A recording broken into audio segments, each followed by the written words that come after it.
السلام علیکم ورحمۃ اللہ وبرکاتہ۔ ناظرین، ویب سیریز کا نام ہے داستان کربلا۔ آج 7واں ایپیسوڈ ہے۔ ہم پہنچے ہیں 10 محرم الحرام، کربلا کا میدان، 61 ہجری۔ اس دن کے واقعات کو جان رہے ہیں۔ قافلہ اہل بیت کے 50 سے زیادہ جانثار شہید ہو چکے تھے۔ اب صرف خاندان اہل بیت کے افراد باقی رہ گئے تھے۔ اب میدان میں ان نوجوانوں کو آنا تھا جن کے چہروں پر نور نبوت کی جھلک تھی، جن کی رگوں میں شیر خدا مولا علی کرم اللہ تعالی وجہ الکریم کا خون دوڑ رہا تھا۔ انہیں دیکھ کر یزیدی لشکر کے دل خوف سے کانپنے لگے۔ ایک طرف ہاشمی خون والے شیر دل جوان تھے تو دوسری طرف بے وفا اور بزدل یزیدی۔ مقابلہ شروع ہوتا ہے اور اہل بیت کے بہادر اپنے حملوں سے کربلا کی پیاسی زمین کو دشمنوں کے خون سے سیراب کر دیتے ہیں۔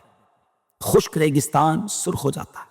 نیزوں کی نوکوں پر یزیدیوں کو اٹھانا اور خاک میں ملا دینا یہ ہاشمی نوجوانوں کے لیے معمولی کرتب تھا۔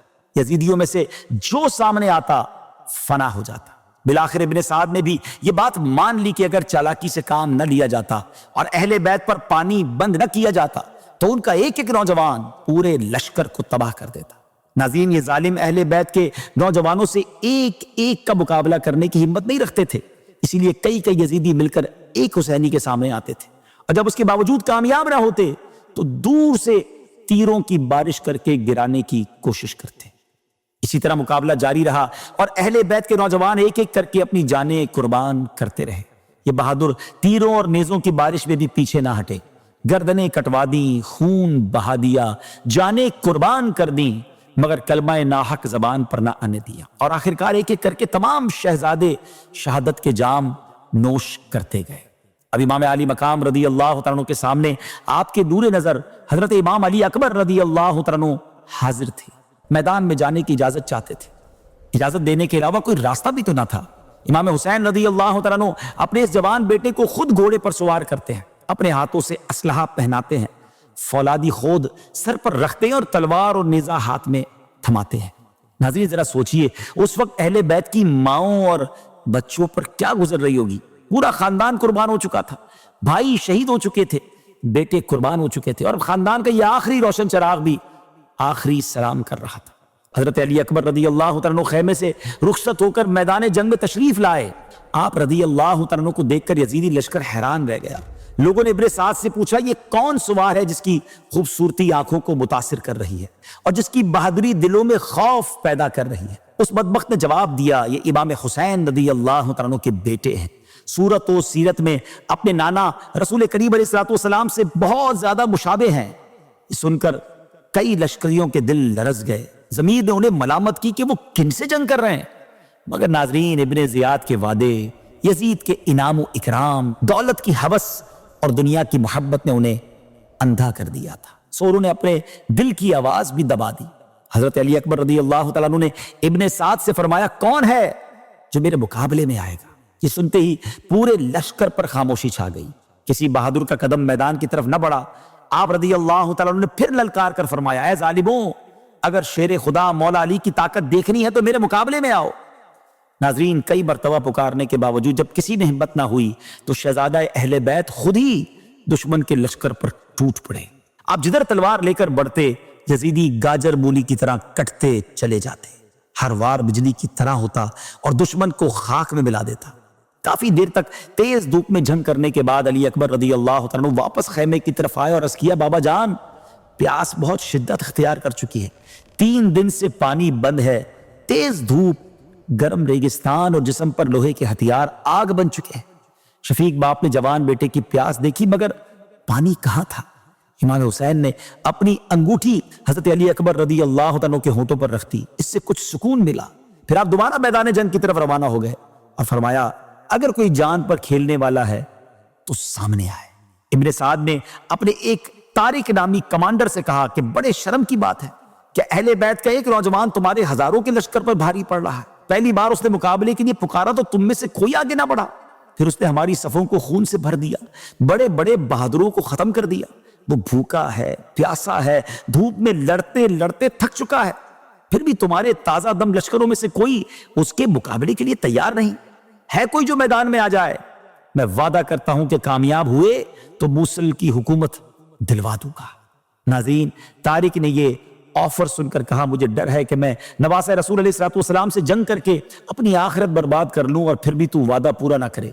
ابن سعد نے قسمیں کھا کر اسے یقین دلایا کہ اگر اس نے وہ کر دیا جو وہ کہہ رہا ہے تو ابن سعد ہر حال میں اپنا وعدہ پورا کرے گا۔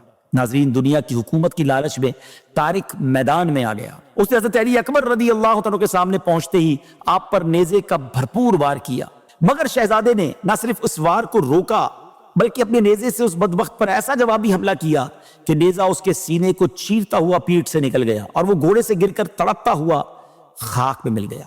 طارق کو زمین پر تڑپتا ہوا دیکھ کر طارق کا بیٹا عمر بن طارق غصے سے چیختا ہوا میدان میں آیا، مگر حضرت علی اکبر نے ایک ہی وار میں اس کا بھی کام تمام کر دیا۔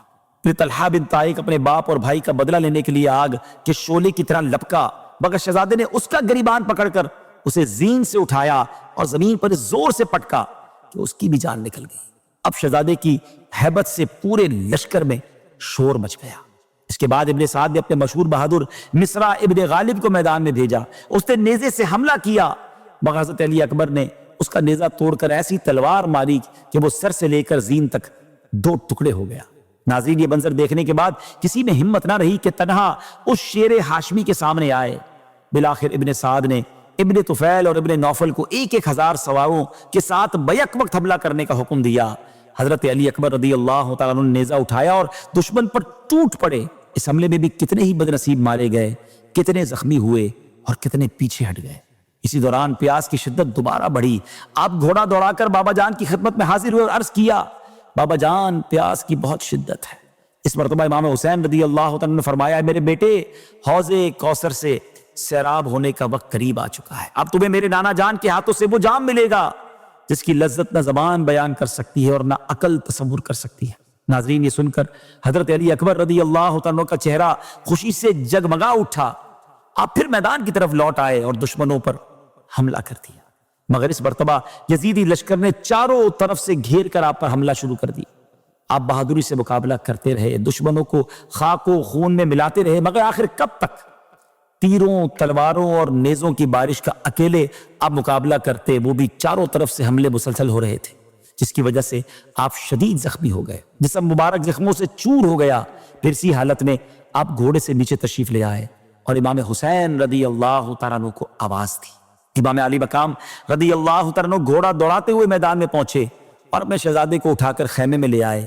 خیمے میں لا کر بیٹے کا سر اپنی گود میں رکھا۔ حضرت علی اکبر نے آنکھ کھولی اور اپنا سر والد کی گود میں دیکھ کر فرمایا، اے بابا جان، میں دیکھ رہا ہوں آسمان کے دروازے کھلے ہوئے ہیں اور جنتی ہو رہے ہیں شربت کا جام لیے میرا انتظار کر رہی ہیں۔ یہ کہا، پھر شہزادے کی روح جسم سے پرواز کر گئی۔ انا للہ و انا الیہ راجعون۔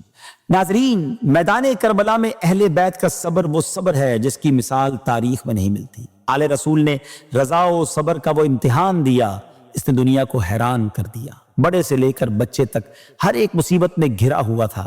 امام حسین کے چھوٹے شہزادے حضرت علی اصغر رضی اللہ تعالیٰ جو ابھی دودھ پیتے بچے تھے، پیاس کی شدت سے بےتاب تھے۔ خشک ہونٹ، سوکھی زبان، ننھے ہاتھوں کا بے چینی سے ہلنا، کبھی ماں کی طرف دیکھتے کبھی والد کی طرف۔ وہ ننھے علی اصغر کیا جانتے تھے کہ ظالموں نے پانی بند کر دیا ہے۔ ماں سے بچے کی حالت دیکھی نہ گئی۔ انہوں نے امام حسین رضی اللہ تعالیٰ عنہ سے عرض کیا کہ اس ننھی جان کی بےتابی دیکھی نہیں جاتی، اسے گود میں لے جا کر دشمنوں کو دکھائیے، شاید اس بچے پر ہی رحم آ جائے اور پانی کے چند قطرے دے دیں۔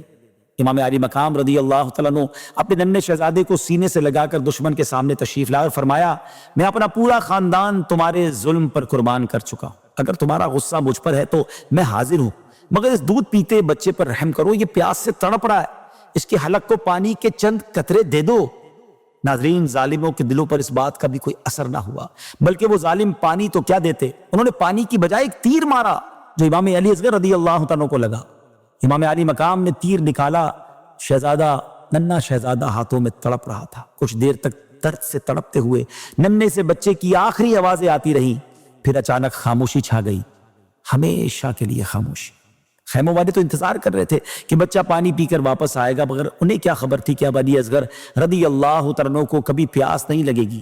جب امام حسین شہزادے کو خیمے میں لائے تو والدہ نے پرسکون چہرہ دیکھ کر سمجھا کہ بچہ پانی پی کر سیراب ہو کر سو گیا ہے۔ جب حضرت امام رضی اللہ تعالیٰ عنہ سے پوچھا تو معلوم ہوا کہ وہ تو ہمیشہ کے لیے سو گیا ہے۔ فرمایا وہ بھی ساقی کوثر کے جام رحمت و کرم سے سیراب ہونے کے لیے اپنے بھائیوں سے جا ملا۔ اللہ تعالیٰ نے ہماری یہ چھوٹی قربانی بھی قبول فرمائی۔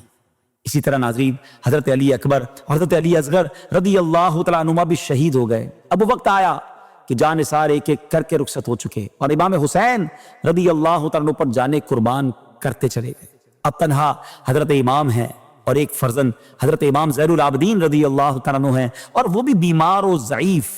آگے کیا ہوا، قربانی کی عظیم داستان اگلے ایپیسوڈ میں سنیں گے۔ ناظرین یہ واقعات ہمیں بتا رہے ہیں کتنا ظلم ہوا ہے، کتنی تکلیف اٹھائی گئی ہے، اور یہ ساری تکلیفیں دین کے پرچم کو سر بلند کرنے کے لیے اٹھائی گئی ہیں۔ کیا ہم اور آپ دین کا نام روشن کر رہے ہیں؟ ضرور سوچئے گا۔ ہم سب نے دنیا سے جانا ہے، اور ہماری تو تمنا ہے کہ کربلا والوں سے ہماری ملاقات ہو، امام حسین سے ملاقات ہو۔ کیا جواب ہے ہمارے پاس کہ جنہوں نے اس دین کی سربلندی کے لیے سب کچھ قربان کیا، ہم اس دین کی کیا خدمت کر رہے ہیں؟ ضرور سوچئے گا۔ اگلے ایپیسوڈ میں ملاقات ہوگی۔ صلو علی الحبیب صلی اللہ تعالی علی محمد صلی اللہ علیہ وسلم۔